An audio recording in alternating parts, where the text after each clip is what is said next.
Ça y est, Wakaba, tu es enfin libre d'être pourchassé par ta mère et que ta mère envoie tes frères pour tenter de te tuer. C'est vrai que c'est cool la liberté.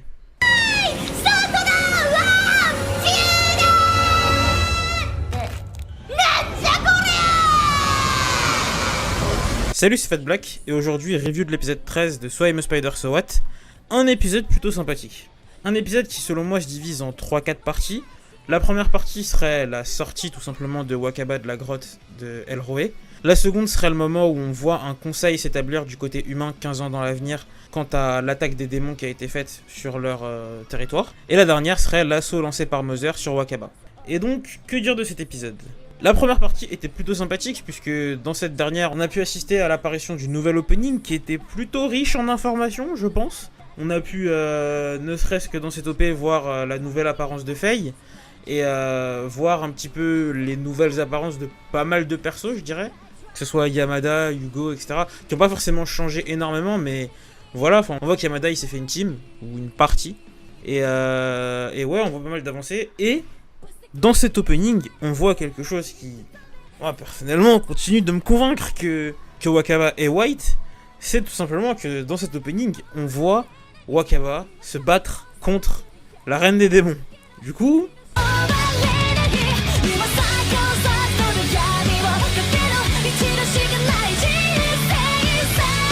peut-être que je fais un raccourci un peu simpliste, mais pour moi, si elle se bat contre elle, elle n'est pas elle. Je me dis que peut-être après il y a eu des réconciliations entre les deux et que du coup ça a mené à ce que, je sais pas, l'une contrôle l'autre ou que elles s'entendent réellement et elles soient alliées. Mais du coup je pense pas qu'intrinsèquement Wakaba ça soit la reine des démons. Voilà. Mais ce que je vois dans cet épisode qui me fait penser que Wakaba et la reine des démons peuvent être réellement liés, c'est le fait qu'on voit dans cet épisode que Wakaba peut envoyer ses consciences parallèles vers la conscience d'autres araignées. Du coup, on voit qu'elle envoie sa conscience vers Mother, et elle peut le faire parce qu'il y a déjà une connexion entre elles. Du coup, ce que je me dis, c'est que éventuellement Mother aurait pu évoluer et devenir la reine des démons, et que Wakaba, elle, aurait évolué en White et resterait proche de cette dernière en envoyant certaines de ses consciences parallèles dans Mother. C'est une théorie proche de celle qu'un des abonnés a mis en avant dans les commentaires la semaine dernière et je suis d'accord avec lui. Pour le coup, cet épisode me pousse d'autant plus à être d'accord avec lui sur le fait que Wakaba puisse être entre guillemets deux personnes à la fois. La suite de la série nous donnera plus d'informations.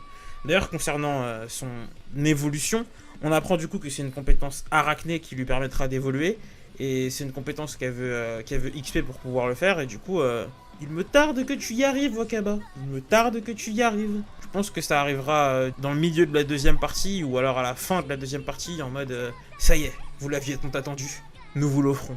Voici la réponse quant à qui est Wakaba. Et je suis assez impatient de le voir, personnellement. Mais du coup, dans la deuxième partie de cet épisode, ce qui se passe, c'est qu'on a le droit à une mise en avant des différents acteurs, qui soient humains ou démons, au cours d'un conseil regroupant Yamada et différentes personnalités importantes du royaume dans lequel il vit. Et très franchement, j'ai pas grand chose à dire sur ce conseil. Enfin, on sent bien que l'un des nouveaux arrivants prépare un coup fourré et ça se confirme à la fin de l'épisode quand on le voit avec Hugo, Katia et Sue. Mais au-delà de ça, j'ai pas grand chose à dire sur eux.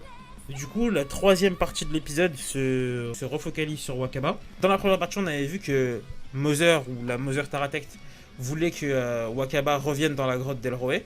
Dans cette troisième partie, du coup, on voit qu'elle essaye de mettre en place un assaut avec les sœurs de Wakaba. Et du coup, on assiste gentiment à un sororicide de la part de Wakaba. C'est plutôt sympa.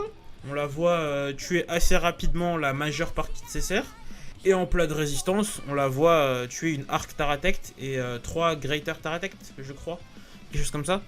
C'est sympa, toujours de voir Wakaba à l'œuvre, de l'avoir utilisé un peu toutes ses compétences. C'est toujours cool. Du coup, ouais, non. C'était fortement agréable de voir Wakaba massacrer ses sœurs. Dans d'autres animés, cette phrase aurait été vraiment bizarre, mais vu que c'est des araignées, ça passe. Et du coup, la dernière chose que j'aurais à dire concernant cet épisode, c'était toujours agréable d'écouter Aoyuki. Ce que j'apprécie vraiment avec la Seiyu, c'est les différents moments où on peut voir Wakaba face à ses consciences parallèles. Et là, en fait, on peut voir la palette de jeu de la Seiyu. Et franchement, c'est génial. Fait un super taf.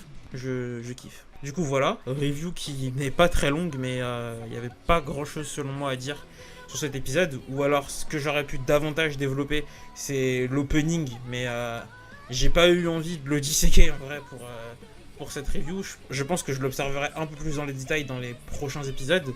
Et du coup je vous dis likez si vous aimez, dislikez si vous aimez pas. Abonnez-vous si vous voulez et partagez si vous le sentez. Mais surtout commentez, c'est vos commentaires qui m'intéressent. Et si vous êtes intéressé par My Hero Academia, je fais des reviews de My Hero Academia. La review de l'épisode 2 est d'ores et déjà sortie. Je ferai également des reviews de To Your Eternity d'ici la semaine prochaine, puisque c'est là que le premier épisode de la série sortira. Et voilà, du coup je vous dis salut les gens.